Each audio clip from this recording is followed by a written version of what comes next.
comes to the discussion of driving physics in GTA games, it's always between GTA 4 and 5, with everything that came prior being labeled as archaic and clunky, which isn't necessarily a lie, but after GTA 3 and Vice City, Rockstar decided to overhaul the driving physics of their next game, adding active drag system, complex suspension depth, traction bias, gear ratios, slip angles, and so much more, which I will be discussing in this video.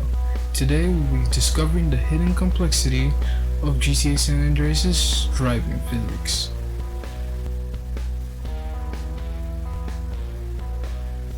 With San Andreas already being the juggernaut that it is, it was still astonishing for me to go into this and find out all the things that went into making the driving experience that much better. And trust me, there are a lot of them. So I'm gonna break this video into individual sections. Starting off with suspension.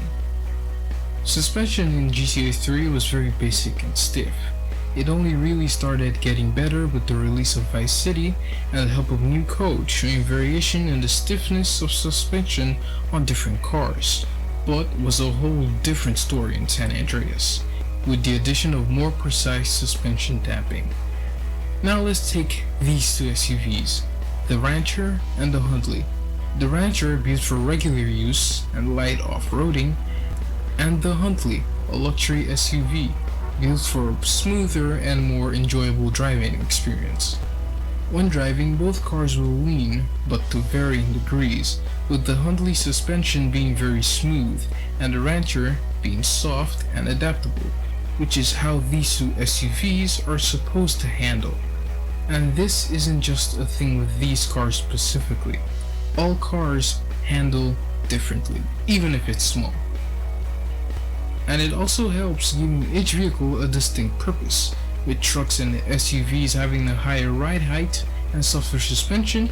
They handle a lot better off-road than the likes of a supercar like the Turismo, which has much stiffer suspension, making it unbearable off-road but giving it better control at higher speeds. Mind you, most open-world games today don't include stuff like this, and this game is from 2004. Some other cool facts about vehicle suspension is that there is bias between the front and rear wheels. Sometimes the front wheels can have looser shocks and the rear will have stiffer shocks and vice versa, which causes the vehicle to tilt forward or backward much easier.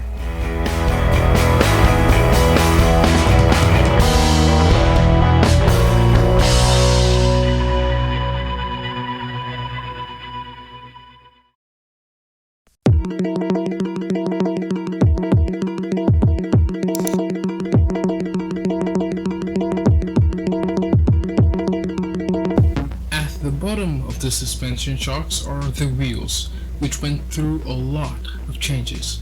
For one, since San Andreas has such a huge and very diverse map, it now has a lot more different terrain than in previous games, meaning the cars are gonna have to handle a lot differently depending on where you drive, with tires slipping and skidding when driving on grass and straight up sinking at sand. It all feels different depending on the terrain. Tires and how they interact with the environment got a big upgrade. It also gives us new uses to the type of tires you pick when upgrading your car, with off-road wheels in particular. When applied to any vehicle that can be modified, it gives a 15% traction boost on terrains like sand, dirt, and grass. But do note, this only works for vehicles which don't have the off-road handling flag, so cars like the Sandmaster and Rancher won't be affected by this since they're already naturally off-road vehicles. Vehicles that handle better off-road, you can go to the SAMP website or GTA Wiki.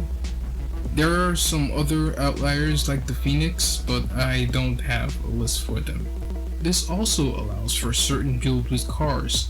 Adding these wheels won't automatically make the Comet better than every off-roader, but it will make your favorite car that more enjoyable. Wheelbases also matter. Cars that have shorter wheelbases like the Blister Compact are easy to whip around and maintain a lot of grip, simply because of how hard it is to lose the back end, whereas longer cars like the Turismo and Super GT spin out fairly easily. I'd still like to remind you, no open world game that wasn't a racing sim at the time did all this. Shit, not even modern games like Cyberpunk or Watch Dogs.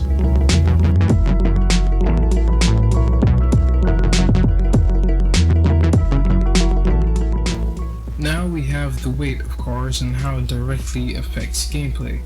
When you have an accident with another car, if your car is heavier, you often push the car you hit, and if yours is lighter, the vehicle you hit barely budges. But the interesting thing about this is that the weight isn't just spread all over the body. Every car has its individual center of mass, which is based on the engine placement. Meaning, if you're falling off a cliff in a front engine car, it's more likely to tilt forward and vice versa. Testing it is very hard because it's not always consistent, but trust me, this exists.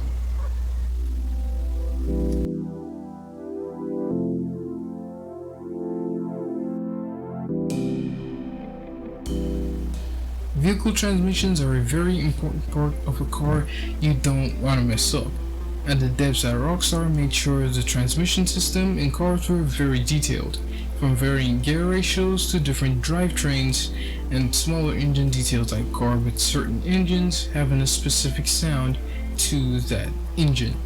When it comes to gears, faster cars in real life have more gears and lower gear ratios at the lower gears in order to maximize acceleration, which is true in game as well, which is why some cars start speeding up at their fourth gear like the Perennial, and some are already off the line like the Bullet.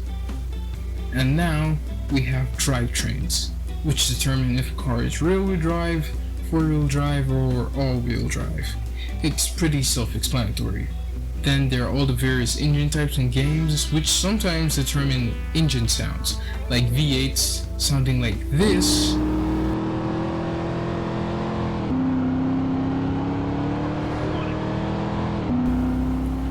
and V6s like this.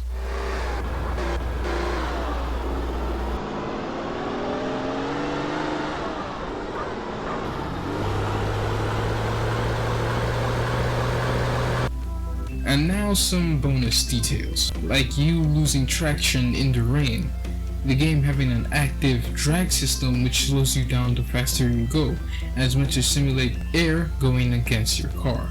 Rear-wheel drive cars having a lot more wheel spin on launch, some cars having a higher brake bias to the front than rear, and vice versa. Rain and beach water actually cleaning dirt off your car, and a lot more, which I couldn't find because I'm lazy. Now, is this system perfect? Fuck no. ABS is inconsistent, or rather it doesn't exist at all. Some cars have the wrong engine sounds, like the Bullet sharing the same audio with the Oceanic and Tornado. Some cars are off-road capable when they really shouldn't be. There are hundreds of shit that needs fixing too, but what the game does do well, it does amazingly. And why I love it is because it's so varied, it makes every single car feel distinct. There is no meta, no best build. You just pick your favorite car, learn its strengths and weaknesses, and you work with it. It gives players a connection to a car. Whether it be the Stratum, Blade, Mesa, or hell, even the Super GT, that car will be your favorite because you know it better than anyone. What are some of your favorite cars in San Andreas? Write it down in the comments. Anyways, thanks for watching this dumb little video of mine. It honestly shouldn't have taken this long to make. I was just going through some personal stuff and also procrastination, but if you liked it, thanks. Subscribe, like, I don't know. It helps. Maybe one day I stop making these on my phone. Also check this other video. Watch all my other stuff where I talk about cars. But yeah, I think that's it.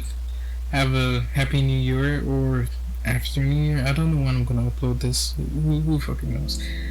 But that'll be it, I guess. One-sided out.